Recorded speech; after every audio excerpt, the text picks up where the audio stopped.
ఇల్లు కొనడం ప్రతి ఒక్కరి జీవితంలో చాలా ముఖ్యమైనది. పదే పదే అద్దె ఇల్లు మారడం చాలా రకాల సమస్యల నుంచి బయటపడేలా చేస్తుంది. దీంతో పాటు పర్మనెంట్ అడ్రస్, మానసిక ప్రశాంతత, భద్రతను అందిస్తుంది. అయితే ఆర్థిక పరంగా చూస్తే ఇల్లు కొనడం కంటే అద్దె ఇంట్లో ఉండడమే మంచిది అని వాదించే వారికి కూడా కొదవలేదు.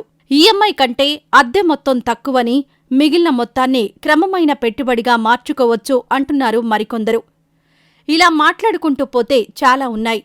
సొంత ఇంటికి, అద్దె ఇంటికి మధ్య ప్రయోజనాలు, అప్రయోజనాలు ఉన్నాయి. ఈ రెండింటిలో లాభనష్టాలు ఏంటో తెలుసుకుంటే ఎవరికి అనుకూలమైన విధానాన్ని వాళ్లు అనుసరించవచ్చు. ముందుగా ఇల్లు కొనే విషయానికొద్దాం. కొత్త ఇల్లు కొనుక్కోవడానికి సరిపడా డబ్బు ఉన్నవారి సంఖ్య చాలా తక్కువగా ఉంటుంది. ఎక్కువ మంది లోన్ తీసుకొని మాత్రమే ఇల్లు కొనగలరు. గృహ రుణానికి రెపో రేటుతో నేరుగా అనుసంధానం ఉంటుంది.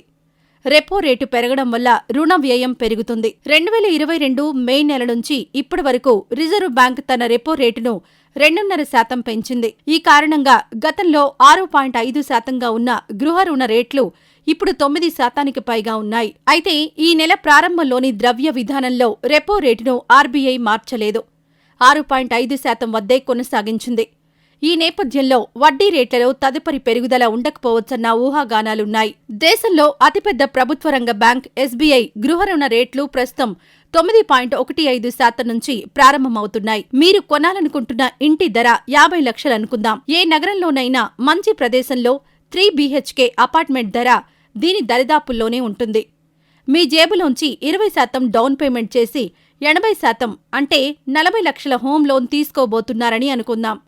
20 సంవత్సరాలకు 9.15% చొప్పున 40 లక్షల రుణం తీసుకుంటే దాని నెలవారీ ఈఎంఐ 36,376 రూపాయలవుతుంది. ఈ ప్రకారం మీరు 20 ఏళ్లలో 87,30,197 బ్యాంకుకు చెల్లించాల్సి ఉంటుంది. ఇందులో అసలు 40 లక్షలు కాగా మిగిలిన 47 లక్షలు వడ్డీ. అంటే 20 ఏళ్ల తర్వాత ఈ ఇంటికి దాదాపు 1 కోటి రూపాయలు ఖర్చవుతుంది.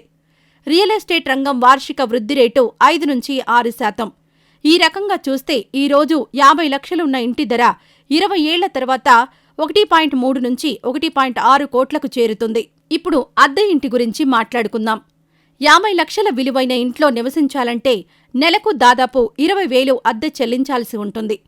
మీరు ఆ ఇంటిని అద్దెకు తీసుకుంటే ప్రతి నెల 16,376 ఆదా అవుతుంది. ఎస్ఐపి ద్వారా ఈ డబ్బును మ్యూచువల్ ఫండ్స్లో పెట్టుబడి పెట్టడం ద్వారా 12% రాబడి అంచనాతో 20 సంవత్సరాల తర్వాత 1,58 లక్షలు పొందుతారు. డౌన్ పేమెంట్ 10 లక్షలను విడిగా ఒకేసారి పెట్టుబడి పెట్టడం ద్వారా మొత్తం 96,46,293 రూపాయలవుతుంది. అంటే 20 సంవత్సరాల తర్వాత మీకు 2.5 కోట్ల రూపాయల కంటే ఎక్కువ వస్తుంది. దీనిని బట్టి అద్దెకు ఉండడం మంచిది. అద్దె ఇంట్లో ఉండడం వల్ల ప్రయోజనాలు: ఈఎంఐ కంటే తక్కువ మొత్తంతో అద్దె ఇంట్లో ఉండవచ్చు. డౌన్ పేమెంట్ అక్కర్లేదు. మీరు మీ ఉద్యోగాన్ని మార్చుకున్నా లేదా ఇంటి లొకేషన్ నచ్చకపోతే మీ ఇంటిని సులభంగా మార్చుకోవచ్చు. ఈఎంఐ చెల్లించడం ద్వారా మీరు ఒక ఆస్తిని సృష్టిస్తారు. 80C కింద హోమ్ లోన్ ప్రిన్సిపల్ రీపేమెంట్స్పై 1.5 లక్షల వరకు తగ్గింపు. సెక్షన్ 24 కింద వడ్డీపై మరో 2 లక్షల వరకు మినహాయింపు లభిస్తుంది. అద్దె ఇంటి ప్రతికూలతలు: మీరు అద్దె చెల్లిస్తున్న డబ్బు తిరిగి రాదు. ప్రతి ఏడాది అద్దె 8 నుంచి 10% పెరుగుతుంది. ఇంటి యజమాని అనుమతి లేకుండా మీరు ఇంట్లో ఏ పనిని పూర్తి చేయలేరు. మీకు నచ్చకపోయినా, ఇంటి యజమానికి నచ్చకపోయినా మీరే ఇల్లు మారాలి. ఎక్కువసార్లు రవాణాలో ఉంటే గృహోపకరణాలు పాడైపోయే ప్రమాదం ఉంటుంది.